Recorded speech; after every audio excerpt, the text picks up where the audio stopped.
Welcome into the WAC Podcast. I'm your host, Kendra Sheehan, and today we feature one of the best collegiate women's soccer players in the country in Utah Valley. Forward Faith Weber, the current grad student, led the nation in goals per game last year and helped the Wolverines capture their third straight WAC regular season championship this past year. So why don't we welcome in the one and only Faith Weber. And Faith, it's so great to talk to you today. And we just spoke a little bit earlier about the ruling that allowed you to get an extra year of eligibility. So you're back for one more year with the Wolverines.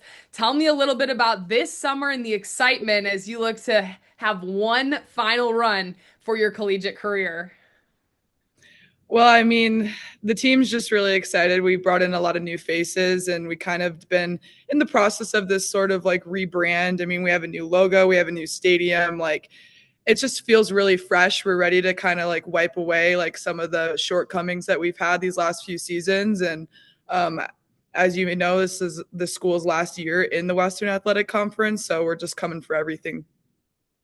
Yeah, I mean, as a veteran on the team, you mentioned some of the new faces. We're about a week away from the start of the season. What are you seeing from your end that you're liking that some of these new players, some of the transfers are bringing to the table this year? Well, I just think that, you know, when we're recruiting people to come into this program now, the conversations are a lot different. Like this is a team that competes at the highest level and we don't sneak up on anybody anymore, and we are expected to come in and win the conference and win the tournament every single year. So those conversations are started from day one. Like if you're not on board with that, then you shouldn't even come to this program. So everybody that's coming in here like knows what the expectations are and is ready to live up to them. So yeah, I mean, it just seems like we have a really experienced group that is just excited for all the challenges. And you mentioned some of the ups and downs. You know, this team does have 3 straight WAC regular season titles, but one of the few things you're missing from this insanely impressive resume that you have is that WAC tournament title. And I'm sure that's something that has consistently been talked about with this program. How do you attack this season so that you can get that and hoist up that trophy at the end of the season and not rely on having to get an at-large bid, which you did in 2022? Right. I mean, I think for us, it's just talking about from day one, it's just been peaking at the right time and like just deploying all of our resources like at the end of the season when it's most important. I mean, we focus so much on our like our preseason schedule and all of those things. And then when we get into the conference, sometimes we can get a little bit comfortable. So it's just about like, you know, from start to finish, really putting together a body of work. And yeah, I mean, as you mentioned, like it's the only thing that I haven't necessarily gotten like since playing here, and like we're really, really hungry for it. Like we really are. And so as you gear up for this new season, what has summer training been like as you guys attack the goals for this season? How has that training been maybe different, a different mentality? And what have you done this summer to put yourself in a better position to continue to maybe break another single season record to which you've broken the last 2 years? Well, for us, it's just about, for us and for me individually, it's really just about like if you want to do things that you haven't done before, you have to do things that you haven't done before. And so like, I mean, we've been working for what happens next week when the season starts since January of last year. It didn't start in the summer. It started basically since our season ended last year. We've been really focused on what we're going to do this season. So, I mean, in terms of our fitness level, in terms of our tactics, in terms of our culture for the team, like everything that we've just been investing a little bit more in just so that we can get what we want at the end of the year. And this team, I love how driven this team is, but you guys also do have some fun. I remember last year I was speaking with head coach Chris LeMay, and you guys had just come off of a team bonding trip to the lake. You guys were wakeboarding. I think coach was wakeboarding. So any fun team bonding that has occurred that, you know, the little time that you have before the season to soak up some fun, has any of that occurred so far? Yeah, I mean, Chris has got a nice boat, so we love to utilize that when we can. But yeah, we do a retreat to Park City every single year. And like, this is when we focus a lot on just like the culture and being more than just results-based, goals-based, statistics-based soccer players. We're just trying to build a team full of really good people. And, when I watch you on film, I mean, so impressive. You had 18 goals last year, and you're so fast, but you're also just a great elite finisher. And so, from your lens, when you look at the field, what allows you to find those gaps, see those openings that put you in the position that you can put in the back of the net anytime you get the ball? Well, I really appreciate my teammates. I do feel like they look for me often. I have a lot of unselfish teammates. Nixon Jackson's one of them. Ruby Haladic's one of them. I mean, I've I've only been able to have the amount of success that I've had because I have 10 players and a whole bench full of girls who are ready to come on and make it happen. And yeah, it's just about like literally creating the opportunities. I mean, like I said, we have a bunch of players who just put shots on goal, and like sometimes it just bounces out and I'm just happen to be in the right spot. I mean, something that I feel like has been a strength of mine is just the fact that I really am just carefree out there. I get into the flow, I get into the rhythm of the game, and like things just kind of start happening.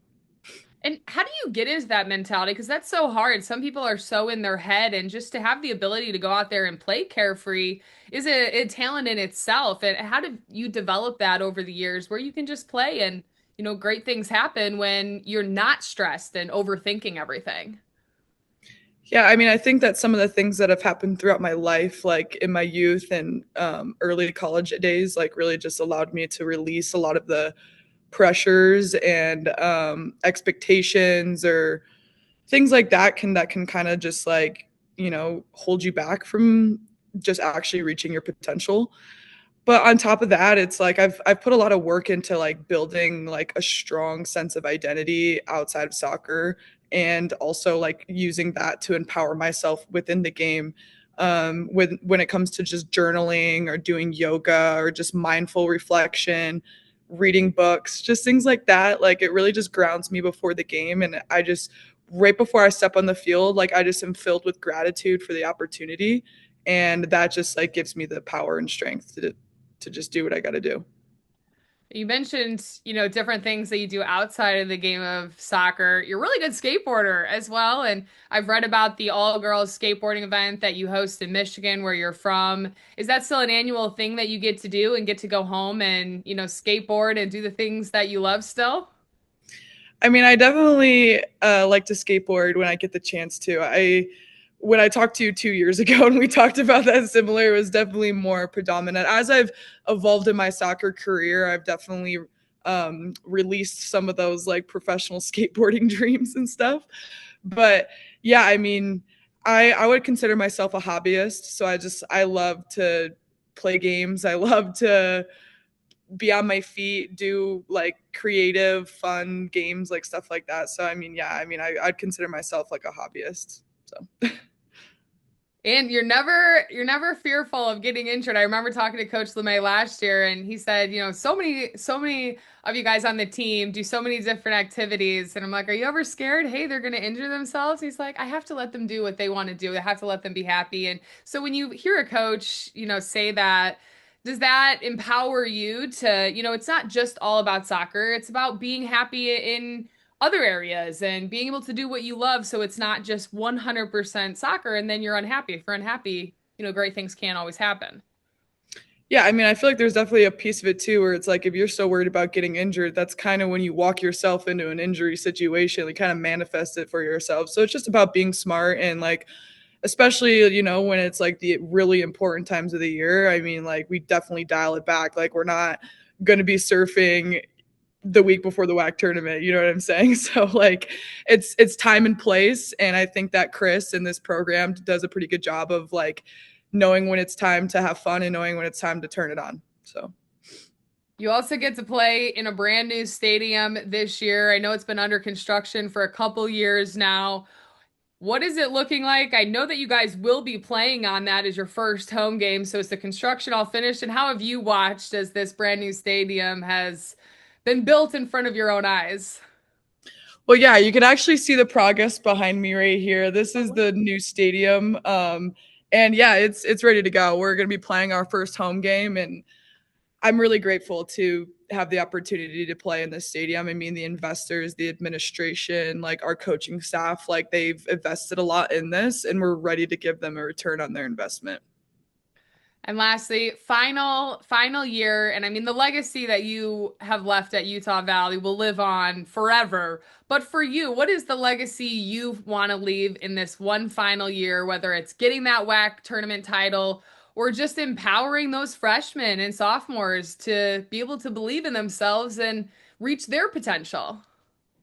Yeah, I mean, you kind of said it there at the end, but I mean, I think just as I've evolved in my career, it really has turned into just, I mean, I have a unique story. It wasn't, I mean, a lot of people see that I have had a lot of success and they maybe just assume that it was handed to me, but I had to work really hard. I had to overcome a lot of things. And, you know, like growing up, it wasn't always easy for me and stuff. So I think for me, it's just like showing that, like, you know, you can persevere through those kind of circumstances, and like you don't have to be a product of your environment.